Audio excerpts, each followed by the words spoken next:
Nandi hills లోని తన నివాసానికి రెవెన్యూ అధికారులు నోటీసులు ఇవ్వడంతో సినీ హీరో ప్రభాస్ హైకోర్టును ఆశ్రయించారు. తన ఇంటిని సీజ్ చేయడాన్ని కోర్టులో సవాలు చేస్తూ ప్రభాస్ వేసిన పిటిషన్పై కాసేపట్లో విచారణ జరగనుంది.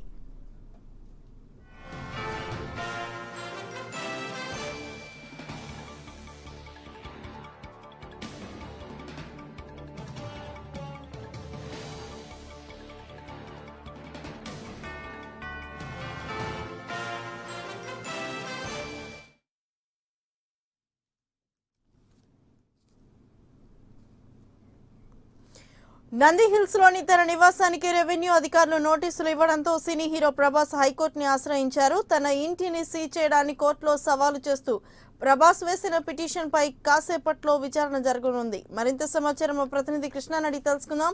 కృష్ణ, చెప్పండి, మరి కాసేపట్లో ప్రభాస్ పిటిషన్ విచారణకు రానున్నట్లుగా తెలుస్తోంది. మొత్తం మీద పూర్తి అప్డేట్ ఏంటి?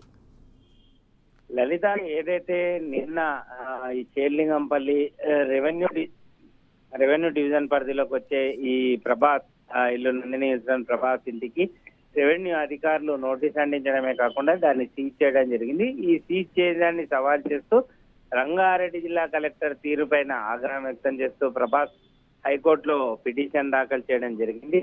ఈ కేసు వ్యవహారానికి సంబంధించి ఏదైతే రాయదుర్గంలోని పాన్ మక్తా సర్వే నంబర్ 46 లో ఉన్న 86 ఎకరాలు ప్రభుత్వ స్థలమైన సుప్రీంకోర్టు ఇటీవల తీర్పు ఇచ్చింది. ఈ తీర్పు నేపథ్యంలోనే ఆ ప్రాంతంలో వెలిసిన అటు మక్తా కానీ నంది హిల్స్ కానీ వీటన్నిటిలో ఉన్న నిర్మాణాలకు అధికారులు నోటీసులు అందించారు. కొన్ని నిర్మాణాలను అధికారులు నేలమట్టం చేస్తూ ప్రభాస్ ఇంటికి నోటీస్ అందించడమే కాకుండా ఆ ఇంటిని సీజ్ చేయడం జరిగింది. అయితే ఈ విషయం పైన ప్రభాస్ కొంత ఆగ్రహం వ్యక్తం చేయడం జరిగింది. ఎవరైనా నోటీస్ ఇచ్చిన క్రమంలో దాదాపు 48 గంటల పాటు వారి వివరణ కోరుతారు.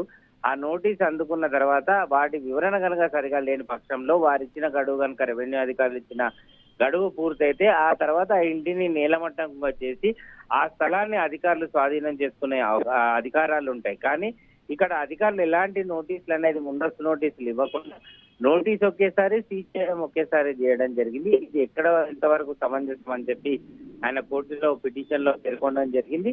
ఈ పిటిషన్ ని స్వీకరించినప్పుడు మధ్యాహ్నం భోజన విరామం తర్వాత ఖచ్చితంగా దీనిపైన విచారణ చేపడతామని స్పష్టం చేసింది. దీనిపైన ప్రభాస్ న్యాయవాది కూడా తన వాదనలు వినిపించేందుకు కూడా సిద్ధమైనారు. మరి కాసేపట్లో ఈ పిటిషన్ మరోసారి బెంచ్ మీదకి రాగానే మా వాదనలు మొదలవుతాయి. లలిత, అయితే కృష్ణ, ప్రధానంగా ఈ నోటీస్ కి సంబంధించి కానీ అలాగే సీజ్ కి సంబంధించి కానీ సంబంధిత రెవెన్యూ అధికారులు ఏమంటున్నారు?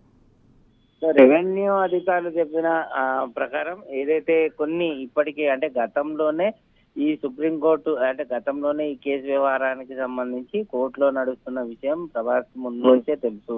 ఈ విషయం పైన ఎప్పటికీ గతంలోనే ఖాళీ చేయాలన్న క్రమంలో సుప్రీంకోర్టుకు వెళ్ళింది కూడా ప్రభాస్. ఆ తర్వాత నంది హిల్స్ కి సంబంధించిన కొంతమంది ప్రైవేట్ వ్యక్తులే సుప్రీంకోర్టుకు వెళ్ళడం జరిగింది. సుప్రీంకోర్టు స్పష్టంగా చెప్పింది, పాన్ మక్తాలోని 46 సర్వే నెంబర్ లో ఉన్న 86 ఎకరాలు ప్రభుత్వ స్థలమని, అందులో వెలిసిన నంది హిల్స్ లో అందులో 2200 గజాలు ప్రభాస్ ఏదైతే స్థలాన్ని కొనుగోలు చేసి గృహ నిర్మాణం చేపట్టి అంటే గెస్ట్ హౌస్ నిర్మాణం చేపట్టాడో అది కూడా ప్రభుత్వ స్థలంలోకే వస్తుందని చెప్పేసి సుప్రీంకోర్టు కూడా స్పష్టం చేసింది. కాబట్టి ఖచ్చితంగా దానికి గతంలోనే మేము ఆదేశాలు జారీ చేశాము. ఆదేశాలు జారీ చేసినప్పటికీ కూడా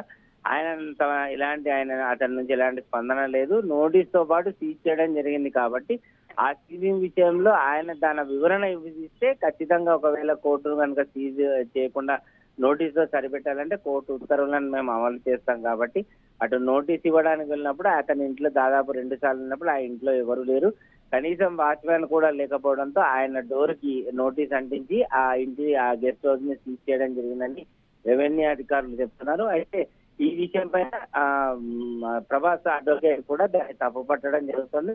ఖచ్చితంగా ఇది రంగారెడ్డి జిల్లా కలెక్టర్ ఆదేశాల మేరకు ఈ ఎవరైతే ఎంఆర్ఓ రెవెన్యూ అధికారులు ఖచ్చితంగా వారి మీద హైకోర్టులోనే తెలుసుకుంటామని ఆయన స్పష్టం చేయడం జరిగింది. లలిత, రైట్, థ్యాంక్ యూ కృష్ణ.